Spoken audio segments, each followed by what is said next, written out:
读书能改变命运，用一篇简单的故事改变我们的人生。大家好，我是说书人蹦仔兔。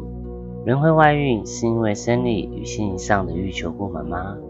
今天的影片想跟大家分享关于外遇的故事。如果喜欢我的频道，请按赞、分享、订阅、开启小铃铛哦。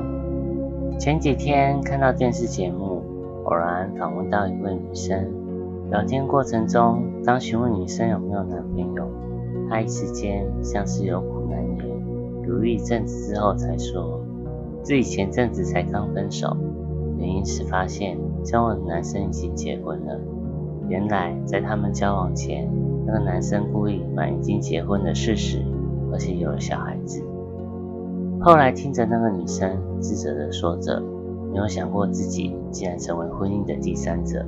她也怪自己交往前没有及早发现，但后来也理性断开她跟那位男生的关系。在节目最后，她透过摄影机想对全天下外遇的人说，你之所以能在外面享受自具与快乐，是因为另外一半已经将家里的事情都打点好。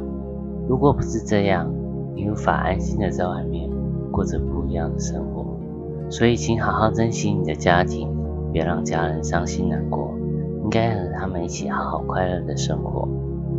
话才刚说完，那位女生的眼泪不禁落下，实在是让人感到心疼。如果她不愿意分开，留下的也是自责与痛苦，不断挣扎着。他们的结局一定会有一方受伤，只是看谁愿意出来承担。就心理学上，人类本来就是一种有欲求的动物，除了满足食衣住行基本生活需求外，我们的内心还会渴望有更多东西，渴望追求梦想，渴望被爱，渴望被尊重等等。所以人的外遇不是单纯是生理上的欲望，还隐藏大部分心理上的欲求不满。夫妻间的感情，无论是失去新鲜感、失去互动，或是发现对方某个部分已经无法满足自己，这都不应该拿来当成外遇的借口。这些问题都应该由两个人好好去处理、去面对。夫妻两人在无法沟通却持续触碰自己原则底线时，就该好好思考是否要分开，或者这个状况如果能够继续维持下去，自己是否能够妥协。一旦在这些问题上做出选择，就应该为自己的选择负责，而不该将两人间的问题转嫁在外遇的选项上。我听说有一对夫妻的朋友，他们每天甜蜜的相处，直到有一天，先生因为工作关系，两人因此分隔两地，平常只能靠电话来联络感情。时间一久，太太开始感到空虚、寂寞。这个问题就算跟先生诉说，仍未得到先生的理解或任何安慰。先生总是习惯敷衍带过。渐渐的，他们失去了沟通，失去当初相处的热情。太太感到失望后，将内心的情感慢慢转嫁给另一个人，一个愿意花时间理解他的人。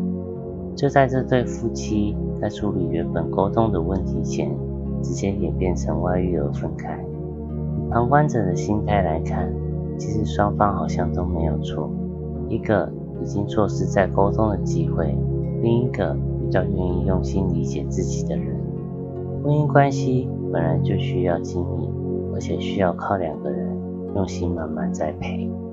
这个社会上存在另一种懦弱型的外遇者，他在一段感情中，除了自己无法专情，还喜欢找借口，对外总是无法做到避嫌的动作。在面对众多诱惑时，脑中也绝对不会产生只对另外一半专情的想法。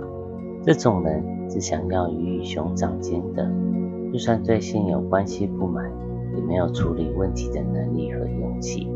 所以在他培养出勇气之前，都会不断重复原本连续外遇的本性。因为换个外遇对象很简单，但处理自己内在的问题却很困难。所以只要懦弱型的外遇者一天没有意识到自己的问题，这些痛苦和纠结也就会继续下去，而且会持续伤害到更多的人。所以在交往当下，我们应该理性的去理解另一半真实的个性，绝对不要因为他的借口选择接受或妥协。如果另外一半有你不能接受的个性或习性，请先好好沟通，但不要期望能改变太多，毕竟一个人的个性很难改变，要先问自己是否能够妥协与接受它。一旦感到痛苦，调试好心情，就选择果断离开吧。我明白曾经相爱的两个人分开一定会难过，意味着开始摆脱从前的依赖与习惯。或许你会说，在这段感情上遭到的背叛已经让你不能再开始相信别人，也会对自己产生怀疑自己是否真的不够好。但换个角度去思考，或许被外遇不算是背叛，只是两个人的缘分到了，就是这样子而已。不再相爱的两个人要绑在一辈子，那才是最痛苦的事。而且在一段感情中，真正的背叛不是另外一半外遇，是你开始自我怀疑，不爱自己，不明白自己的价值，把生命的权利移转到别人手中，让他人去操控你。要明白，你最需要钟爱的对象，全世界也只有你自己。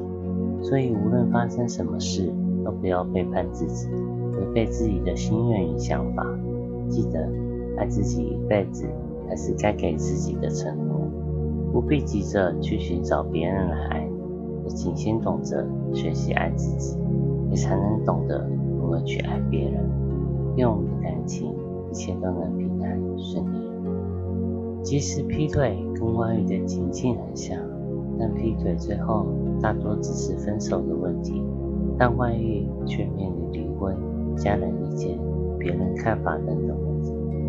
无论是哪种决定，都需要一定程度的勇气，所以在此也鼓励大家应该遵从自己的感受，也要相信自己的决定。今天的故事分享到这，如果有其他的想法，欢迎在下面留言分享。影片最后也请按赞、分享、订阅、开启小铃铛哦。读书能改变命运，我是说书人风代图，我们下期再见。